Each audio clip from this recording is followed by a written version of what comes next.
கிளிநொச்சி நகரில் உள்ள ஒரு கிராமம். அந்த கிராமத்தில் தென்னந்தோப்புகளும் பாக்கு தோட்டங்களும் மாமர தோட்டங்களும் நிறைந்த பகுதி அது.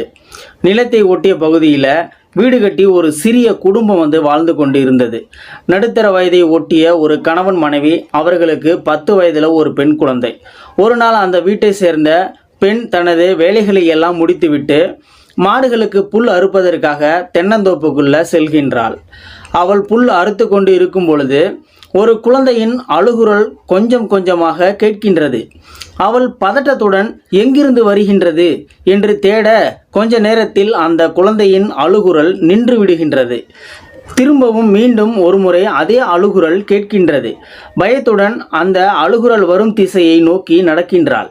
ஒரு தென்னை மரத்தில் இருந்து அந்த அழுகுரல் வருவதை கவனிக்கின்றாள். தென்னை மரத்தில் ஏதாவது குழந்தை இருக்கின்றதா என்று மேலே பார்த்தபடி தேடுகின்றாள். எந்த குழந்தையும் அவள் கண்ணுக்கு தெரியவில்லை. ஒரு நாளைக்கு 4-5 முறையாவது அந்த அழுகுரல் கேட்டுக்கொண்டே இருக்கும். பயந்து போய் தன்னுடைய கணவனுக்கு சொல்கின்றாள். அவன் முதலில் ஏதாவது உன்னுடைய பிரம்மையாக இருக்கும் என்று பெரியதாக எடுத்துக்கொள்ளாமல் இருக்கின்றான். அன்று இரவு எல்லோரும் சாப்பிட்டு படுக்கும் பொழுது இரவு 10 மணிக்கு மேல் மீண்டும் ஒரு முறை அந்த குழந்தையின் அழுகுரல் கேட்கின்றது. அவன் இப்போதுதான் மனைவி சொன்னதை நம்புகின்றான். கையில் பெரிய டார்ச் லைட் எடுத்துக்கொண்டு அந்த தென்னந்தோப்புக்குள்ள நுழைகின்றான். அவனுடைய மனைவி வேண்டாம் என்று மறுக்கின்றாள். ஆனாலும் அவன் தைரியமானவன் என்பதாலும் அதே கிராமத்தில் சிறு வயதில் இருந்து வாழ்ந்து பழக்கப்பட்டவன் என்பதாலும் தைரியமாக தோப்புக்குள் செல்கின்றான். அவளும் கணவனுக்கு ஏதாவது ஆகிடுமோ என்று பயந்து பின்னாலேயே போகின்றாள். அவளுக்கு கேட்ட அதே அழுகுரல் அதே தென்னை மரத்திலிருந்து கேட்கின்றது. அவன் கீழிருந்தபடி உயரமான அந்த தென்னை மரத்தில் டார்ச் அடித்து பார்க்கின்றான். அந்த மரத்தில் இருந்து ஏதோ ஒரு பறவை மட்டும் பறந்து செல்கின்றது. அருகில் வரும் வரை கேட்டுக்கொண்டிருந்த அந்த அழுகுரல் இப்பொழுது கேட்கவில்லை. போலாம் வாங்க என்று மனைவி அழைத்தாள். இருவரும் வீடு திரும்புகிறார்கள். அடுத்த நாள் அவளுடைய அண்ணனுக்கு இந்த தகவலை சொல்கின்றாள். மீண்டும் அழுகுரல் வந்தால் எனக்கு ஃபோன் செய்யுங்கள், நான் ஆட்களோடு வந்து பார்க்கின்றேன் என்று சொல்கின்றான். அவள் அந்த அழுகுரலுக்கு பயந்து அந்த தோப்பின் பக்கமே போகாமல் இருக்கின்றாள். அடுத்த நாள் இரவு எல்லோரும் சாப்பிட்டு கொண்டு இருக்கும் பொழுது 8 மணிக்கெல்லாம் அந்த அழுகை குரல் கேட்கின்றது. அவளும் அண்ணனுக்கு ஃபோன் செய்கின்றாள். அவளுடைய அண்ணன் 4-5 ஆட்களை அழைத்து கொண்டு வருகின்றான். அங்கே இருக்கும் சில மரக்கட்டைகளில் துணிகளை இறுகமாக சுற்றி கொண்டு அவற்றின் மீது எண்ணெயை ஊற்றி பற்ற வைத்து கொண்டு அந்த தென்னந்தோப்பிற்குள் நுழைகிறார்கள்.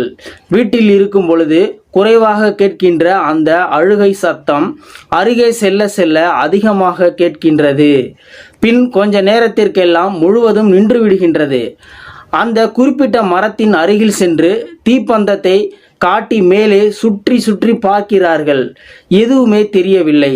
அழுகுரலும் நின்றுவிட்டது. தீயை பார்த்தால் எந்த பேயாக இருந்தாலும் பயந்துவிடும் என்று கூட்டத்தில் இருந்த 4 பேரில் ஒருவன் உறுதியாக சொல்கின்றான்.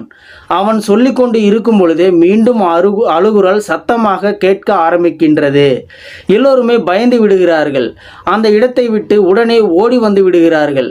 அடுத்த நாள் ஒரு பெரிய சாமியாரை அழைத்து வந்து அந்த தென்னை மரத்தை சுற்றி மஞ்சள் கயிறால் கட்டி ஒரு தென்னங்கன்றுக்கு பாலாபிஷேகம் செய்து நிறைய சடங்குகள் எல்லாம் செய்து பூஜைகள் எல்லாம் செய்துவிட்டு இனிமேல் நிச்சயம் அந்த அழுகுரல் கேட்காது என்று சொல்லிவிட்டு போகிறார்கள். அவளும் நிம்மதியாக இருக்கின்றாள். ஆனால் அடுத்த நாள் விடியற் காலையிலேயே அந்த அழுகுரல் கேட்க ஆரம்பிக்கின்றது. இந்த முறை தொடர்ந்து கேட்டுக்கொண்டே இருக்கின்றது. இடைவேளை இல்லாமல் திரும்ப திரும்ப கேட்கின்றது.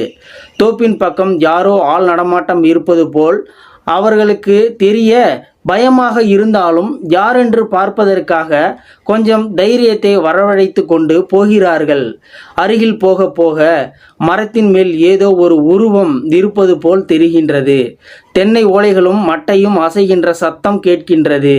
திடீரென்று மரத்திலிருந்து ஒரு உருவம் சரசரவென கீழே இறங்கி வருகின்றது.